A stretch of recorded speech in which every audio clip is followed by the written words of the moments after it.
बरं नाही तो झाला तुम्ही मुद्दा. परत मी सांगतो जातीच्या आपण लेबल त्याला लावूया नको. तुम्ही म्हणतात 1 मिनिटासाठी मराठा आमदार बाजूला ठेवा, सुरेश धस बाजूला ठेवा. अंजली दमानिया या एक सामाजिक नेत्या आहेत, त्या अनेक दिवस त्यांनी पुरावे दिले आहेत, अनेक गोष्टी समोर आणत आहेत, पुराव्याच्या माध्यमातून त्यांचे आरोप त्यांनी केलेले त्याच्यावरती.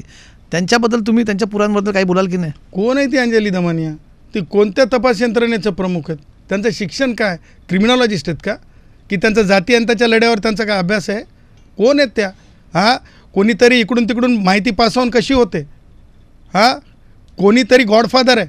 आणि माझं असं म्हणणं आहे की राष्ट्रवादी काँग्रेसचे वयोवृद्ध पुढारी शरद पवार किंवा माझी भगिनी सुप्रियाताई यांनी आता स्पष्ट येऊन बोललं पाहिजे की जरंगे, अंजली दमानिया हे सगळं काय प्रकरण आहे, हे कुठून भाष्य आहे, का भाष्य आहे? कारण त्या वारंवार म्हणतात ना की विरोधी पक्षाने घ्यावं, विरोधी पक्षानं देऊन विरोधी पक्षानं घ्यावं.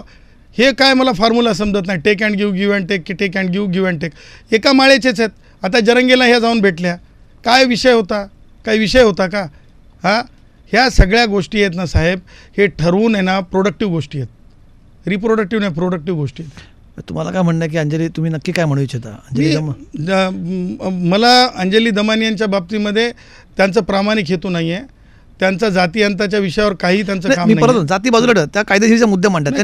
कायदेशीर मुद्दा त्यांनी मांडलेला मुद्दा मागे होता की बाबा धनंजय मुंडेंना त्याच कंपनीतून येणारा, त्या कंपनीवरती ते डायरेक्टर होते, त्या कंपनीत येणारा फायदा आहे, या अनेक गोष्टी त्यांनी मांडल्या. इतर मराठा आमदार किंवा इतर मराठा मंत्र्यांवर बोला म्हणून, म्हणजे मला हे सुपारी उपारी म्हणायचं नाही. तुम्ही बोलत आम्ही तर बोलतच आहोत ना. आम्ही रिंगण करून करायला, आम्ही कोणाला हस्त कोण आमच्या माणसांना का त्रास देऊ?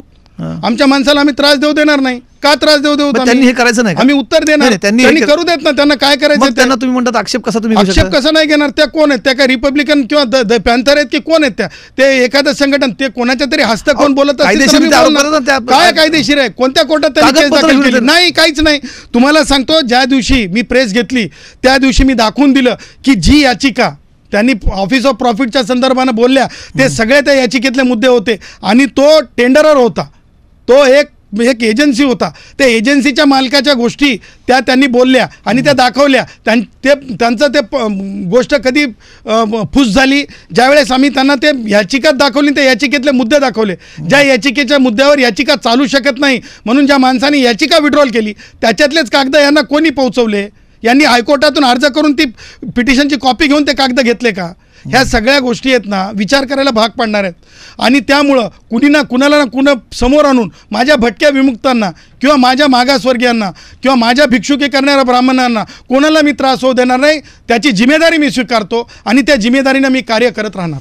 काय ना, तुम्हाला हा मुद्दा पटत नाही, जातीच्या आधारावरती समर्थन करणं मला पटत नाही. मी करणार नाही. ऐका, तुम्ही काय करायचं म्हणजे मराठा आमदारांनी असं कोणीतरी आर्टिकल, उद्या गुन्हेगारांनी जातीची डाळ घेतली चालणार तुम्हाला? गुन्हेगाराचा विषय नाहीये इथं. विषय आहे की तुम्ही वारंवार जातीचं माझ्या असं कसं करून जातीच्या जन्माला येते. हो, तुम्हाला सांगतो माझ्या बाबांनो, ऐका, आजही तुम्हाला सांगतो अमुक जातीच्या माणसाच्या घरी मूल जन्माला आलं म्हणतात. ही सत्यता आहे, सत्यता नाकारू नका. नाही, पण काय मला असं वाटतं की बाबा आपण गुन्हेगारी आणि जात ह्या गोष्टींना थोडंसं वेगळं ठेवायला हरकत नाही असं मला वाटतं. तुमचं ॲग्रेशन मी समजू शकतो, पण ठीक आहे, तुम्ही मुद्दे इथे मांडतात, तुम्ही मुद्दे